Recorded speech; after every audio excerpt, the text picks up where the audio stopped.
Shalom Aleichem, salam sejahtera, damai sejahtera, dan sukacita Roh Kodes atau sukacita Roh Kudus selalu melimpah di dalam hati dan selalu melimpah di dalam kehidupan Bapak-bapak, ibu-ibu, dan saudara-saudara dimanapun berada saat ini. Dan Bapak Yahweh besem Yesus Amasya Roh Kodes dan Bapak Yahweh sang pencipta langit dan bumi dan segala isinya dan sang pemilik sorga atau Samayem selalu menyertai kita dan selalu memberkati kita dalam kehidupan kita setiap harinya di dunia yang fana ini. Dan kita jumpa lagi di video YouTube Siraman Rohani Umat Nasrani ini. Dan di video YouTube Siraman Rohani ini saya mengambil topik karunia menafsirkan bahasa roh. Jadi topik pembicaraan kita di Siraman Rohani Umat Nasrani ini adalah karunia menafsirkan bahasa roh. Dan saudara-saudara, ada ke-9 karunia Roh Kudus. Jadi ada 9 karunia Roh Kudus. Dan ke-9 karunia Roh Kudus ini, Roh Kudus itu adalah yang pertama karunia berkata-kata dengan hikmat, karunia untuk berkata-kata dengan pengetahuan, termasuk meripat dan mimpi. Yang ketiga adalah karunia iman, yang keempat adalah karunia untuk karunia kesembuhan, yang kelima adalah karunia mujizat, yang keenam adalah karunia bernubuat, yang ketujuh adalah karunia untuk membedakan bermacam-macam roh. Dan yang kedelapan adalah karunia untuk berkata-kata dalam bahasa roh, dan yang kesembilan adalah karunia untuk menafsirkan bahasa roh. Dan di sini Bapak, ibu-ibu, dan saudara-saudara, di sini saya akan membahas karunia menafsirkan bahasa roh. Bapak, ibu-ibu, dan saudara-saudara dimanapun berada saat ini, bahasa roh itu saudara-saudara perlu ditafsirkan juga. Tapi itu adalah salah satu karunia daripada Tuhan kita Bapa Yahweh.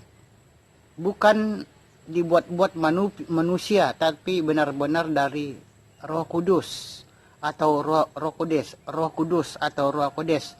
Dan saya akan bacakan dulu 1 Korintus 12 ayat 10. Apa yang dikatakan oleh 1 Korintus 12 ayat 10. 1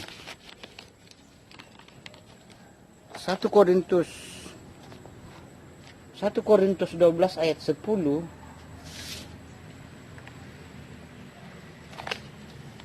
berbunyi, 1 Korintus 12 ayat 10, dan kepada yang lain pekerjaan-pekerjaan mujizat, dan kepada yang lain nubuat, dan kepada yang lain membeda-bedakan roh, dan kepada orang lain jenis-jenis bahasa lidah, dan kepada yang lain penafsiran bahasa-bahasa lidah. Saya bacakan sekali lagi, 1 Korintus 12 ayat 10, dan kepada yang lain pekerjaan-pekerjaan mujizat, dan kepada yang lain nubuat, dan kepada yang lain membeda-bedakan roh-roh, dan kepada orang lain jenis-jenis bahasa lidah, dan kepada yang lain penafsiran bahasa lidah. Itulah Bapak-bapak, ibu-ibu, dan saudara, pembacaan kita di kitab suci kita di 1 Korintus 12 ayat yang ke-10. Dan Bapak, ibu-ibu, dan saudara-saudari, di dalam 1 Korintus 2 ayat 13 juga dapat saudara-saudara baca di dalam 1 Korintus pasal 2 ayat 13. Dan saudara-saudara yang dikasihi oleh Bapak Yahweh, Rasul Paulus itu saudara-saudara sangat kaya di dalam karunia-karunia Roh Kudus. Dan Rasul Paulus berkata, Roh Kudus itu akan menafsirkan semua yang datangnya dari Roh Kudus. Dan saudara-saudara yang dikasihi oleh Bapak Yahweh, banyak kita mendengar tafsiran hamba-hamba Tuhan. Tapi saudara-saudara, kalau tafsiran itu asalnya dari Roh Kudus, pasti menguatkan jemaat dan digenapi oleh Bapak Yahweh dan dikuatkan oleh Bapak Yahweh.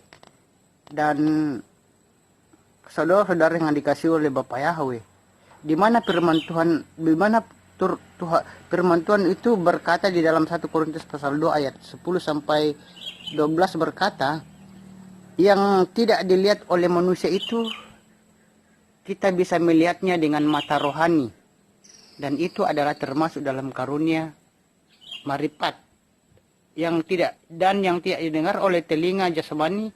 Kita manusia kita dengar dengan telinga rohani, itu juga termasuk dalam karunia marifat. Dan itu semuanya diberikan Bapak Yahweh kepada kita yang dipimpin oleh Roh Kudus atau Roh Kodes. maka Roh Kudus atau Roh Kodes yang ada sama kita itu, saudara-saudara, kita harus izinkan bekerja dan dibebaskan bekerja. Dan contoh, saudara-saudara, di dalam 1 Samuel pasal 17 sampai 40. Kita dapat baca di dalam 1 Samuel pasal 17 ayatnya yang ke-40. Dan saudara-saudara, di mana waktu Daud diizinkan oleh Raja Saul untuk berperang melawan Goliat. Bagaimana kita dengar kesaksian Daud di hadapan Raja Saul waktu dia mengembalakan kambing dan domba yang sedikit itu. Kambing dan domba ayah yang sedikit itu. Dan Daud itu berdoa kepada Tuhan Bapa Yahweh, dan dia diberikan Yahweh kekuatan untuk melawan singa. Dan singa itu dibunuhnya dengan kekuatan Tuhan kita Bapa Yahweh. Demikian juga sewaktu datang beruang untuk menerkam kambing dan domba Daud. Dengan kuasa Tuhan kita Bapa Yahweh, Daud membunuh beruang itu. Daud membunuh beruang itu, dan waktu Raja Saul mendengar kesaksian Daud, maka Saul berkata, hai anak muda, pergilah, Bapa Yahweh menyertai engkau. Bapak-bapak, ibu-ibu, dan saudara-saudara yang dikasihi oleh Bapa Yahweh,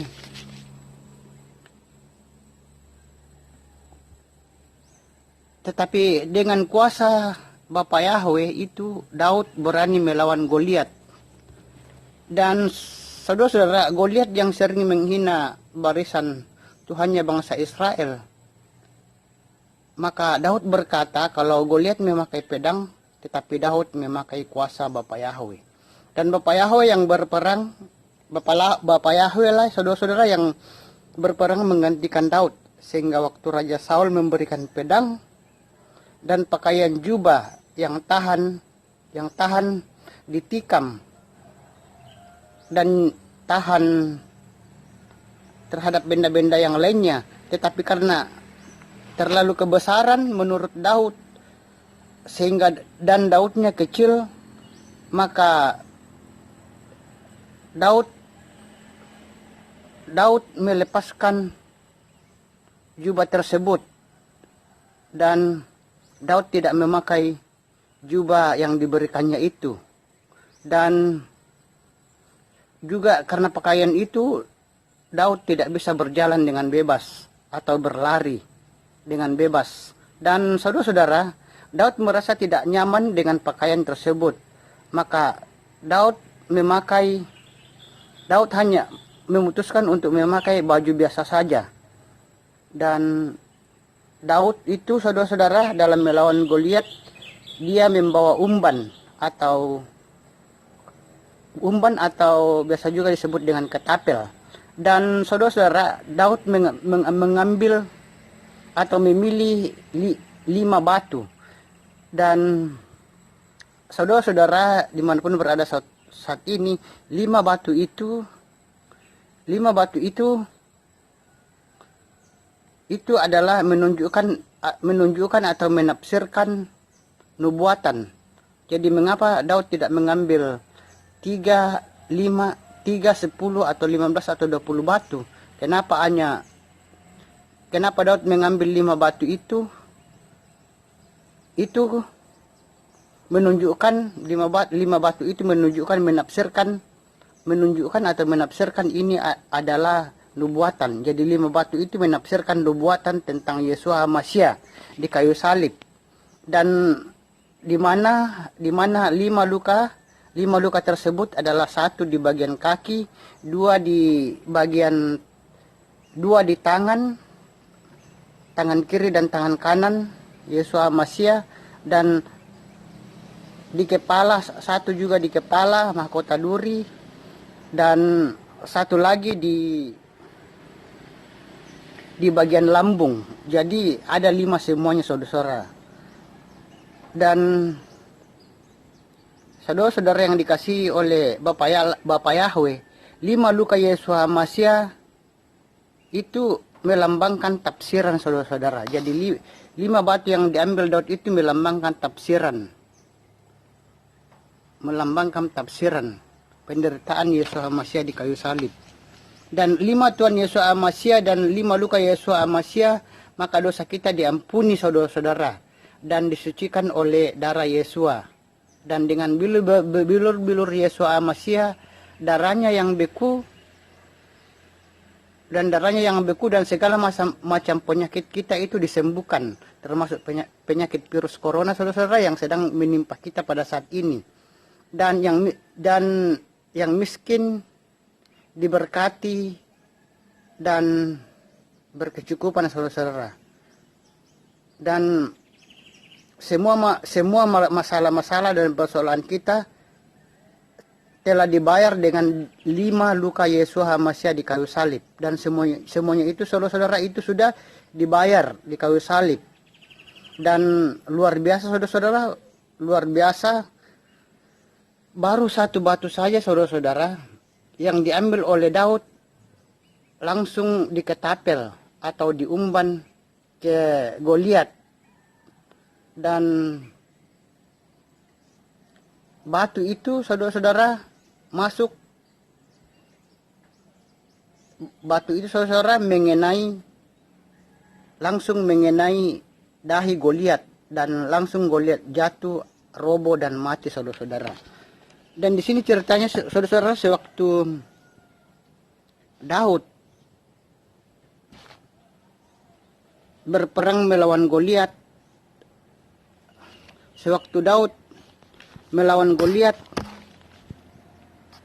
Daud itu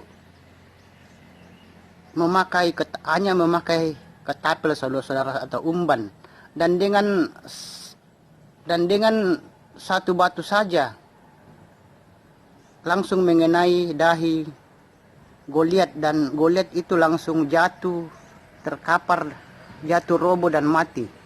Dan saudara-saudara yang dikasihi oleh Bapa Yahweh, jadi 5 luka Yesus Hamasiah, maka kita dengan 5 luka Yesus Hamasiah saudara-saudara, maka kita diselamatkan dari dosa-dosa kita. Dosa-dosa kita diampuni, sakit kita disembuhkan, dan kita diberkati. Dan saudara-saudara, kita juga bisa baca juga di Ibrani pasal 12 ayat 2 sampai 3. Banyak ayatnya saudara-saudara, salah satunya di Ibrani pasal 12 ayat 2 sampai 3. Dan saudara-saudara yang dikasihi oleh Bapa Yahweh, ingatlah selalu Yesus Hamasiah di kayu salib yang kena siksa, yang telah memikul dosa-dosa kita dan telah menyembuhkan penyakit dan memberkati kita, supaya kita jangan jatuh di dalam kelemahan dan jatuh dalam keputusasaan saudara-saudara. Dan saudara-saudara yang dikasihi oleh Bapa Yahweh, kita melihat Yesus di kayu salib, maka kalau kita melihat Yesus Hamasiah di kayu salib, maka kita tidak jadi lemah, dan kita tidak jadi putus asa, dan kita tidak jatuh dalam dosa-dosa kita, tetapi kita dikuatkan, kita ditolong, kita menang, dan kita menjadi pemenang, dan kita bisa berhasil, dan kita diberkati karena ada kuasa dalam 5 luka Yesus Hamasiah di kayu salib. Dan saudara-saudara, itu contoh yang pertama. Dan contoh yang kedua saudara-saudara, di mana sewaktu Yesus sudah bangkit dari kuburan, sehingga dia datang menemani murid-muridnya. Sewaktu murid-murid Rasul Petrus dan murid-murid yang lain menjala ikan, semalaman mereka menjala ikan, dan tidak ada, dan mereka tidak mendapatkan ikan tersebut. Sehingga Yesus berkata, mereka sudah menjala tetapi tidak mendapatkan ikan tersebut. Sehingga Yesua berkata, adakah lauk padamu? Dan mereka menjawab, tidak ada. Dan murid-murid Yesua Hamasya berkata, sewaktu Yesua Hamasya berkata, adakah lauk padamu? Mereka menjawab, tidak ada. Dan Yesua Hamasya berkata, lemparkanlah jalamu sebelah kanan. Dan karena itu perintah Tuhan, perintah Yesua Hamasya, maka mereka melemparkan jalannya. Mereka melemparkan jalannya, dan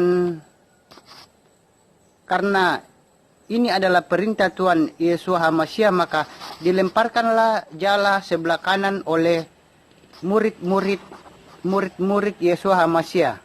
Dan murid-murid Yesua Hamasya itu mendapatkan 153 ekor. Dan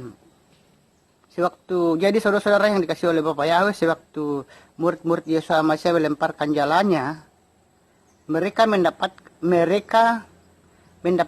ikan sebanyak 153 ekor. Jadi saudara-saudara, apa arti rohaninya atau apakah arti tafsirannya dalam 153 ekor tersebut? Dan ikan itu saudara-saudara, ikan tersebut yang diambilnya itu saudara-saudara besar-besar. Dan tafsirannya adalah 153 ekor itu, tafsirannya adalah satu itu Esa, Tuhan kita itu Esa. Satu, bukan 3, bukan 5. Tetapi satu itu adalah Esa. Dan saudara-saudara, itu kita dapat ayatnya itu banyak, atau dapat kita jumpai contohnya di dalam Ulangan pasal 6. Ulangan pasal 6 dan juga di Markus. Juga di dalam Markus dapat kita jumpai ayatnya, saudara-saudara. Jadi saudara-saudara, jadi saudara-saudara, jadi satu itu tafsirannya itu Esa satu. Dan 5 itu saudara-saudara, 5 itu yang sudah kita sebutkan tadi, yaitu 5 luka Yesua Hamasya di kayu salib. Dan kita dibebaskan dari dosa-dosa kita, kita diampuni dan kita diberkati. Dan saudara-saudara, tiga itu tugasnya yang Esa. Tuhan kita Yesua ada 3 tugasnya. Jadi 3 tugasnya yang Esa. Tuhan kita Yesua ada 3 tugasnya. Sebagai Bapa Yahweh menciptakan, dan sebagai Bapa Yahweh yang menciptakan, dan yang tidak ada, dari yang tidak ada menjadi ada.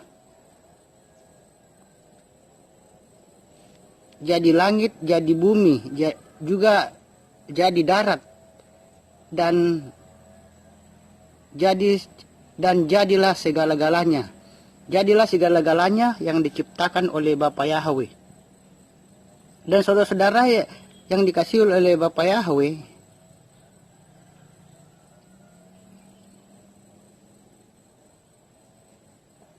Bapak-bapak yang ibu-ibu dan saudara-saudara yang dikasihi oleh Bapa Yahweh, pekerjaan Bapa Yahweh atau Yesua Hamasya sebagai putra itu menjadi daging. Dan itu saudara-saudara, itu adalah menjadi teladan bagi kita. Dan sewaktu Yesua Hamasya datang ke dunia fana ini menjadi manusia, itu Yesua Hamasya itu bisa dipegang. Yesua Hamasya saudara-saudara itu bisa disalib. Dan Yesua datang ke dunia saudara-saudara menjadi daging, dan Yahweh itu saudara-saudara adalah roh tubuhnya. Yahweh itu roh.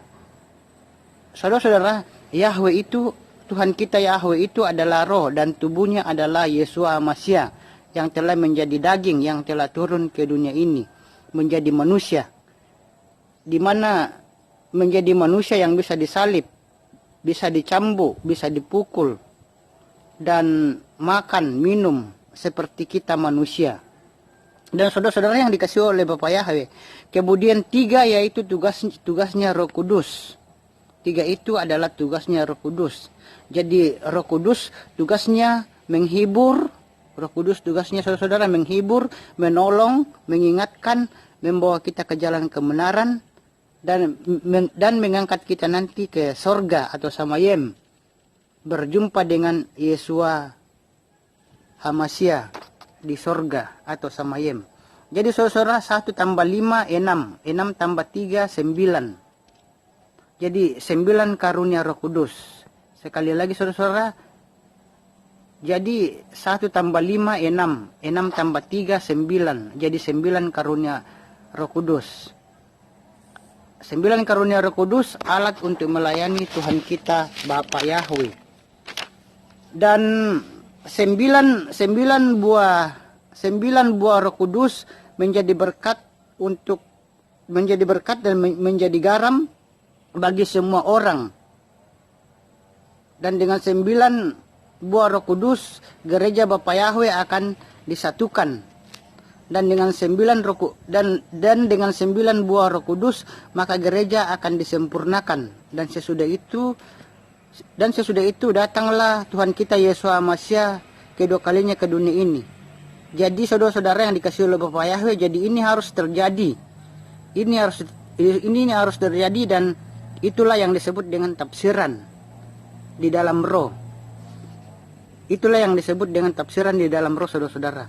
Dan banyak lagi dalam firman Tuhan, kita bisa jumpai dalam firman Tuhan di Daniel pasal 9 ayat 27. Banyak orang menafsirkan bahwa 7 masa ini, dan banyak orang saudara-saudara menafsirkan 7 masa ini. Dan memang saudara-saudara, memang benar 7 tahun, memang benar 7 tahun saudara-saudara. Tapi 3,5 tahun, setengahnya itu adalah 7 masa. Setengahnya adalah 7 masa. 7 masa itu berhenti korban saudara-saudara. Dan saudara-saudara, kapankah berhentinya korban? Apakah ini usaha manusia? Itu saudara-saudara, itu adalah bukan usaha daripada manusia. Dan ini sudah terjadi 3,5 tahun. Dari 7 masa, dari 7 tahun. 3,5 tahun, saudara-saudara yang dikasih oleh Bapak Yahweh, 3,5 tahun Yesus mengajar dalam dunia. Jadi ini dinubuatkan Daniel. Jadi 3,5 tahun selama Yesus mengajar di dalam dunia, maka korban berhenti. Korban berhenti saudara-saudara, dan tidak perlu lagi orang Yahudi atau Israel dan siapapun menyembelih korban untuk pengampunan dosa. Apakah itu korban sapi, domba, itu tidak perlu. Itu tidak perlu lagi saudara-saudara, dan di situ adalah penggenapannya. Dan saudara-saudara, baru 3,5 tahun dibilang, baru 3,5 tahun pekerjaan dibilang pekerjaan itu khotbah Yesua di dalam Matius 24 tentang akhir zaman. Baru itu antikris selama 3,5 tahun. Dan saudara-saudara yang dikasih oleh Bapak Yahweh, jadi yang kita mau tunggu adalah yang kita mau tunggu. Jadi hati-hatilah saudara-saudara, 3,5 tahun yang kita mau tunggu itu saudara-saudara. Sekali lagi saya mengatakan bahwa 3,5 tahun itu pekerjaan itu dibilang pekerjaan itu khotbah Yesua di dalam Matius 24 tentang akhir zaman. Barulah itu antikris, baru itu antikris selama 3,5 tahun. yang saat ini kita mau tunggu. Jadi saudara-saudara, kita harus hati-hati dalam menafsirkan segala firman Tuhan. Dalam menafsirkan, saudara-saudara, di dalam menafsirkan firman Tuhan harus dipimpin oleh Roh Kudus. Dan harus, saudara-saudara, harus ada ayatnya tertulis dalam mendampinginya apabila kita menafsirkan Roh Kudus. Dan harus ada ayat yang mendampinginya, saudara-saudara. Dan tidak sembarangan menafsirkan, saudara. Jadi di sini kita tidak boleh harus sembarangan menafsirkan. Dan saudara-saudara yang dikasih oleh Bapak Yahweh, di dalam firman Bapak Yahweh ini dari Roh Kudus, di dalam firman Bapak Yahweh ini dari Roh Kudus. Saudara-saudara, sekali lagi saya mengatakan bahwa tafsiran di dalam firman Bapak Yahweh ini itu asalnya dari Roh Kudus. Karena itu saudara-saudara, marilah kita juga berdoa. Kalau perlu kita doa puasa, saudara-saudara. Kita doa puasa supaya Roh Kudus yang ada pada kita itu betul-betul menafsir sesuai dengan pimpinan Roh Kudus dan tidak dibuat-buat. Dan saudara-saudara, apakah itu Roh Kudus? Jadi saudara, apakah itu Roh Kudus? Apakah itu roh setan? Apakah itu roh manusia? Artinya yang dibuat-buat. Roh manusia artinya itu yang dibuat-buat. Saudara-saudara yang dikasih oleh Bapak Yahweh. Jadi saudara-saudara, supaya Roh Kudus ada pada kita, saudara-saudara, sekali lagi saya mengatakan bahwa supaya Roh Kudus ada pada kita, kita betul-betul harus menafsirkan sesuai dengan pimpinan Roh Kudus.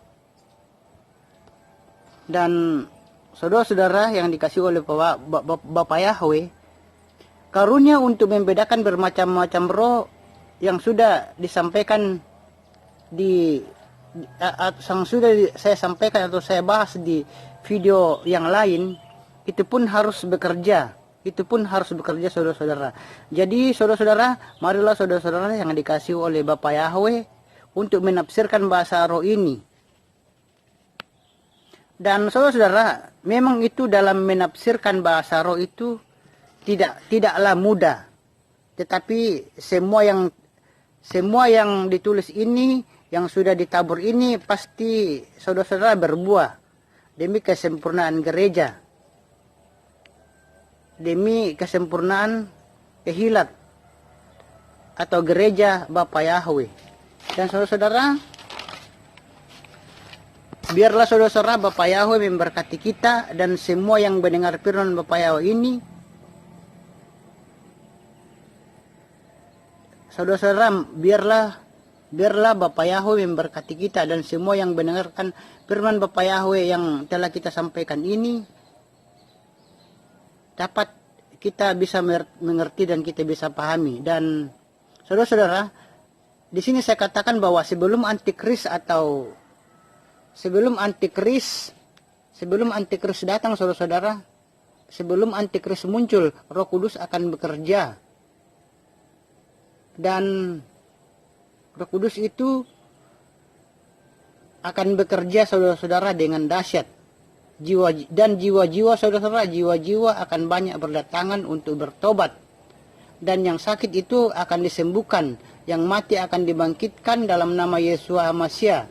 Dan orang-orang itu dipenuhi oleh Roh Kudus. Dan orang-orang akan bisa membedakan dalam bahasa-bahasa roh yang asli dan murni. Dan akan terangkat, dan orang-orang kudus yang percaya pada Yesus Masya akan terangkat sebelum antikris turun, sebelum antikris muncul, saudara-saudara. Dan saudara-saudara yang dikasih oleh Bapak Yahweh, marilah kita lebih untuk sungguh-sungguh lagi dan lebih haus lagi dan lebih rindu lagi dengan rendah hati memandang kayu salib Yesus Masya.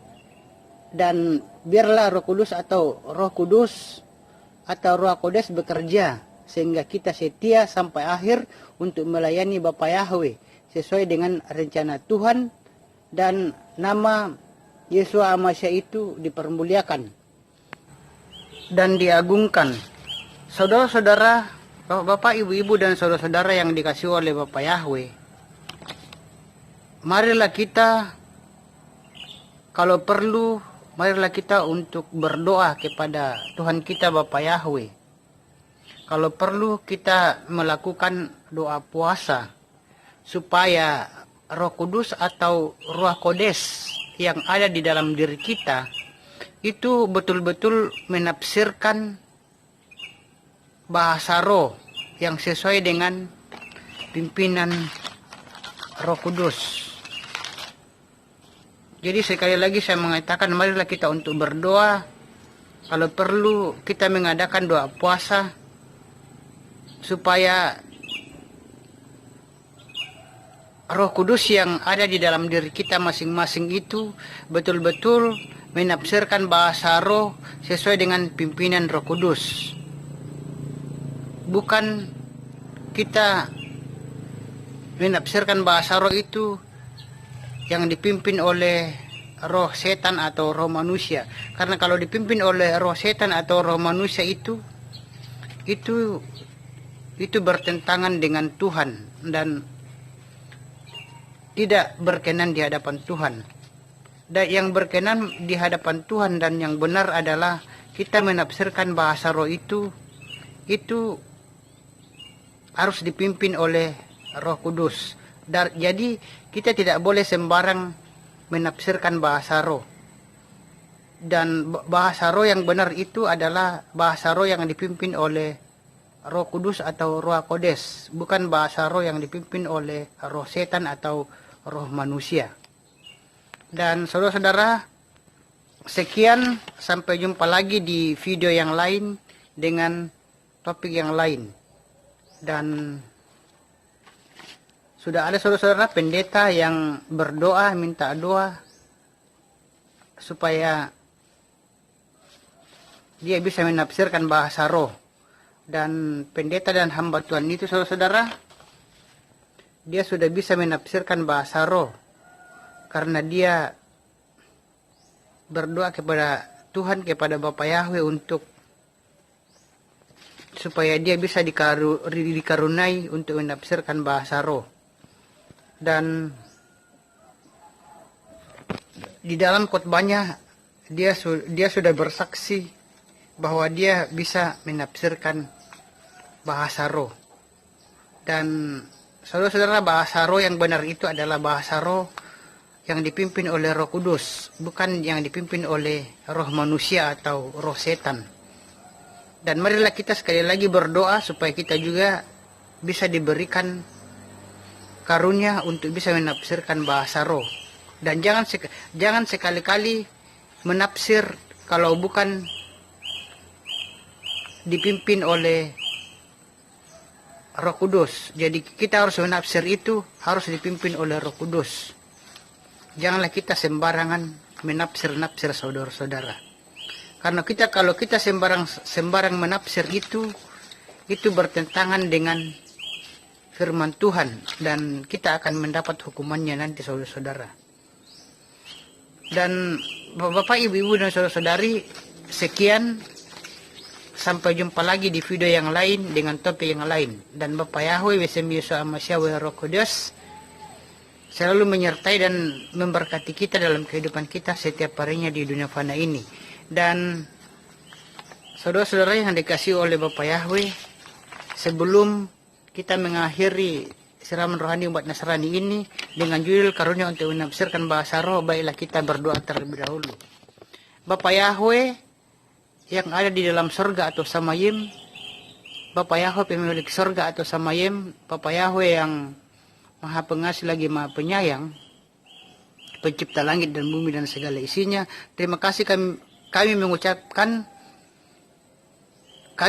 syukur Bapak Yahweh atas perlindunganmu, atas penyertaanmu, atas kebaikanmu, dan atas pemeliharaanmu kepada kami semuanya di dunia ini.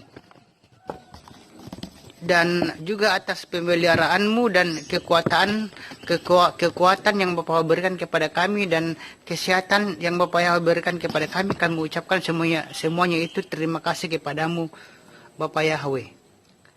Kami mengucapkan semuanya itu terima kasih kepadamu atas semua pemberianmu itu Bapa. Dan ampuni juga semua salah dan dosa kami Bapa Yahweh, baik dalam pikiran, perkataan maupun dalam perbuatan kami, baik yang kami sengaja maupun tak sengaja. Ampunilah Bapa Yahweh, dan buatlah firman Tuhan, firman Bapa Yahweh yang kami telah dengar ini dapat kami pahami, dapat kami mengerti dan tertanam baik dalam hati dan pikiran kami Bapa, dan kami dapat terapkan dalam kehidupan kami setiap harinya di dunia fana ini. Dan Bapa Yahweh yang Maha Adil, Maha Arif dan Maha Bijaksana, Bapa, doa kami ini Bapa Yahweh kami panjatkan di dalam nama Adonai Yesua Masya yang ada dalam Mesias, Bapa Yahweh sendiri, Sang Juru Selamat manusia bagi yang percaya padanya. Haleluya. Amin.